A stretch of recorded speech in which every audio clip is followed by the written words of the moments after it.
अंधेरे जंगल की घनी खामोशी में पेड़ों से गिरती ठंडी हवा जैसे कोई अदृश्य रहस्य फुसफुसा रही थी। गांव वाले इस जंगल की तरफ नजर तक नहीं उठाने की हिम्मत करते थे, क्योंकि कहते थे यहाँ एक ऐसा तांत्रिक रहता है जो इंसान की आत्माओं को कैद कर सकता है और उन्हें अपनी विद्या के लिए इस्तेमाल करता है। उसका नाम था भैरवनाथ। वो तांत्रिक साधारण नहीं था, बल्कि वो वर्षों से एक ही लक्ष्य में डूबा हुआ था, कच्चा कलवा की साधना। कहते हैं कच्चा कलवा कोई साधारण प्रेत नहीं, बल्कि एक ऐसा भूत है जिसे कभी किसी ने पूरी तरह नहीं देखा। उसका शरीर अधूरा रहता है, आधा इंसान आधा परछाई, और उसकी आंखें अंगारों जैसी जलती हैं। अगर कोई साधक उसे अपने वश में कर ले तो वो अमर हो सकता है और हर विद्या की सिद्धि पा सकता है, लेकिन उसके बदले उसे इंसानी खून और आत्माएं चढ़ानी होती हैं। भैरवनाथ ने बचपन से ही ठान लिया था कि वो एक दिन कच्चा कलवा को जगाकर दुनिया का सबसे बड़ा तांत्रिक बनेगा। इसीलिए वो लोगों की परछाई पकड़कर अपनी झोपड़ी में बांध देता। हर रात उसकी झोपड़ी से चीखें निकलती, लेकिन किसी की हिम्मत नहीं थी वहां झांकने की। लोग कहते भैरवनाथ की झोपड़ी के पास रखा हुआ पीपल का पेड़ कभी हिलता नहीं, लेकिन उसके नीचे दबे खोपड़ी अपने आप कराहती हैं। इसी जंगल के किनारे एक गांव था, जहां अर्जुन नाम का एक नौजवान अपनी मां के साथ रहता था। अर्जुन की बहन की कुछ महीने पहले रहस्यमयी मौत हो गई थी। लोग कहते थे उसकी आत्मा तांत्रिक ने अपने पास बुला ली थी, लेकिन कोई सबूत नहीं था। अर्जुन के अंदर आग धधक रही थी। वो अपनी बहन की मौत का बदला लेना चाहता था। एक रात वो साहस जुटाकर उस जंगल की ओर निकल पड़ा। दूर से ही उसने देखा कि झोपड़ी के सामने तांत्रिक मंत्रोच्चार कर रहा है और लाल रंग की रोशनी चारों ओर फैल रही है। उसके हाथ में खून से सना कटोरा था, जिसमें किसी जानवर का दिल तैर रहा था। अर्जुन का गला सूख गया, लेकिन उसने अपने कदम पीछे नहीं खींचे। अचानक उसे लगा जैसे हवा भारी हो गई है। आसपास कीट पतंगे चुप हो गए और पूरा जंगल मानो सांस रोककर खड़ा हो गया। तभी उसने झोंपड़ी के अंदर से भयानक कराहट सुनी। भैरवनाथ बार बार चिल्ला रहा था, आजा कच्चा कलवा आजा, तुझे तेरा खून मिलेगा, तुझे तेरी आत्मा मिलेगी। और कटोरे का खून जलती आग में डाल रहा था।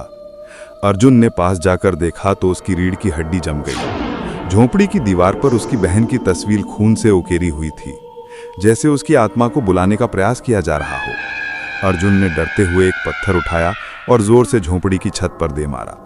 आवाज गूंजी और अचानक भैरवनाथ रुक गया। उसकी आंखें अंगारे जैसी चमकने लगीं। उसने चारों ओर देखकर गरज कर बोला, कौन है? कौन है मेरी साधना भंग करने वाला?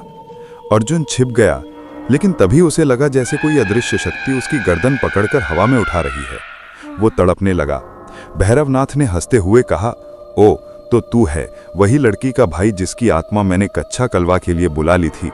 अच्छा हुआ तू खुद चलाया, अब मुझे और आसान हो जाएगा उसे जगाना।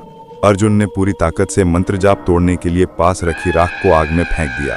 एक जोरदार धमाका हुआ और पूरा जंगल कांप उठा। लाल धुंध के बीच से एक परछाई उभरने लगी। उसकी आंखें नीली लाल आग जैसी जल रही थीं और उसका शरीर अधूरा था, जैसे किसी ने बीच से काट दिया हो। भैरवनाथ ने उत्साहित होकर कहा, देख देख, ये आ गया, ये है कच्चा कलवा, मेरा सेवक, मेरी सिद्धि। अर्जुन ने डरते हुए देखा कि वो प्रेत धीरे धीरे उसका ही पीछा करने लगा। उसकी सांसें तेज हो गईं। कच्चा कलवा की आवाज गूंज रही थी, खून, खून दो, आत्मा दो, और उसके नाखून जमीन पर रगड़ने लगे। अर्जुन पीछे हटते हुए चिल्लाया, नहीं, ये नहीं हो सकता। लेकिन जंगल की हर चीज उसके खिलाफ होती जा रही थी। पेड़ की जड़ें उसके पैर पकड़ने लगीं। आसमान में चांद पर काले बादल छा गए और झोपड़ी से लगातार खोपड़ियों की हंसी सुनाई देने लगी। अर्जुन समझ गया कि यह साधारण भूत नहीं बल्कि मौत की चाल है, लेकिन उसने कसम खाई थी कि चाहे जान चली जाए पर वो अपनी बहन की आत्मा को छुड़ा कर रहेगा। उसकी आंखों में डर के साथ साथ आग जल रही थी, और इसी बीच कच्चा कलवा की पहली गूंजदार दहाड़ पूरे जंगल में फैल गई, मानो मौत ने अपनी आंखें खोल दी। जंगल की ठंडी हवा अचानक गर्म लपटों में बदल गई, जैसे आग की सांसें हर पत्ती को जला रही हों। अर्जुन का दिल इतनी तेजी से धड़क रहा था कि उसे लग रहा था उसकी छाती फट जाएगी। कच्चा कलवा की परछाई अब पूरी तरह से सामने थी। उसका शरीर अधूरा, चेहरा विकृत और आंखें अंगारों जैसी जलती हुई। उसकी आवाज गूंज रही थी, खून, आत्मा, खून, और उसके नाखून जमीन पर खरोच डाल रहे थे, जिससे मिट्टी से धुएं की गंध उठ रही थी। भैरवनाथ उन्माद की तरह नाच रहा था और चिल्ला रहा था, यह है मेरी जीत, यह है मेरी साधना का फल। अब मैं अमर हो जाऊंगा, कोई मुझे हरा नहीं सकता। अर्जुन का गला सूख चुका था, लेकिन उसने हिम्मत जुटाई और कहा, तो सोचता है कच्चा कलवा तेरा सेवक बनेगा, पर तुझे नहीं पता कि मौत कभी किसी की गुलाम नहीं होती। भैरवनाथ ने तिरस्कार भरी हंसी हंसते हुए कहा, तू क्या जाने मूर्ख, ये मेरी आत्मा से बन चुका है, अब ये मेरे आदेश पर चलेगा। तभी अचानक कच्चा कलवा ने अपनी गर्दन भैरवनाथ की तरफ घुमा दी। उसकी आंखों से नीली आग निकली और वो गुर्राया, खून, लेकिन तेरा खून। भैरवनाथ के चेहरे की मुस्कान गायब हो गई। उसने मंत्र पढ़ना शुरू किया, लेकिन कच्चा कलवा ने एक झटके में अपनी अधूरी भुजा उसके सीने में घुसा दी। भैरवनाथ चीखते हुए जमीन पर गिर पड़ा। उसका खून कटोरे में भरने लगा। अर्जुन स्तब्ध खड़ा देख रहा था।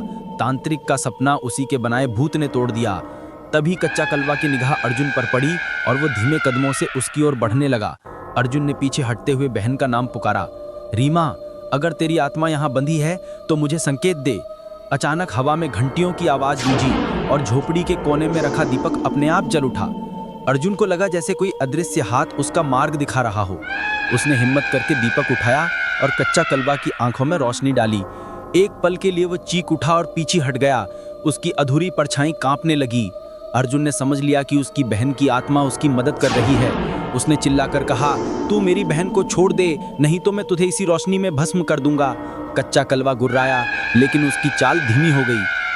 तभी भैरवनाथ अधमरी हालत में कराहते हुए बोला, नहीं, दीपक मत जलाना, ये उसकी कमजोरी है। अर्जुन ने गुस्से में दीपक ऊंचा उठा लिया और झोपड़ी की पूरी दीवार पर रोशनी फैला दी। तभी छत से जंजीरें गिरने लगीं, जिनमें बंद आत्माओं की चीखें गूंज रही थीं। हर खोपड़ी करा रही थी और अचानक अर्जुन ने देखा, उन जंजीरों में बंधी उसकी बहन की आत्मा भी है। उसका चेहरा उदास, लेकिन आंखों में अर्जुन को देखकर चमक आ गई। अर्जुन की आंखों से आंसू निकल आए। उसने चिल्लाकर कहा, रीमा, मैं तुझे आजाद कर दूंगा। लेकिन तभी कच्चा कलवा ने गरजते हुए दीवार तोड़ दी और पूरा जंगल हिलने लगा। उसकी आवाज में इतनी शक्ति थी कि अर्जुन लड़खड़ा गया, पर वह दीपक कसकर पकड़ चुका था। उसने बहन की आत्मा की तरफ दीपक बढ़ाया और मंत्र जैसा कुछ बड़बड़ाने लगा। अचानक जंजीरें टूट गईं और आत्माएं मुक्त होकर आकाश की ओर उड़ने लगी। हर आत्मा निकलते ही कच्चा कलवा और विकृत होता गया। उसकी आंखों की आग बुझने लगी और उसकी परछाई बिखरने लगी। लेकिन वो आखिरी बार करने के लिए अर्जुन की ओर झपटा। अर्जुन ने पूरी ताकत से दीपक उसके सीने में दे मारा। एक भयानक विस्फोट हुआ। पूरा जंगल नीली लाल आग में जलने लगा और कच्चा कलवा की चीख आसमान तक गूंजी। उसकी परछाई धुएं में बदल गई और भैरवनाथ की लाश वहीं जलकर राख हो गई। अर्जुन जमीन पर गिर पड़ा। उसकी सांसें तेज थीं और आंखों से आंसू बह रहे थे। तभी उसने देखा कि उसकी बहन की आत्मा उसके सामने खड़ी है, मुस्कुराते हुए। उसने धीरे से कहा, भैया, तुमने मुझे आजाद कर दिया, अब मैं शांति से जा सकती हूँ। और उसकी परछाई आसमान में विलीन हो गई। अर्जुन फूट फूट कर रो पड़ा। जंगल की खामोशी वापस लौट आई। लेकिन उस रात के बाद कोई भी उस जंगल में नहीं गया, क्योंकि कहते हैं जब भी चांदनी रात में हवा बहती है तो अब भी कच्चा कलवा की अधूरी चीखें सुनाई देती हैं। अर्जुन गांव लौट आया, लेकिन उसके चेहरे पर हमेशा एक गहरी छाया बनी रही। उसने कभी उस रात का जिक्र नहीं किया, पर लोग आज भी कहते हैं कि अगर किसी ने कच्चा कलवा का नाम जोर से पुकारा तो उसकी परछाई फिर से जिंदा हो सकती है। तो दोस्तों, ऐसी ही खौफनाक और रहस्यमयी लव स्टोरी सुनने के लिए हमारे रूहानी इश्क कहानी चैनल को अभी सब्सक्राइब करें और इस वीडियो को लाइक करना बिल्कुल न भूलें।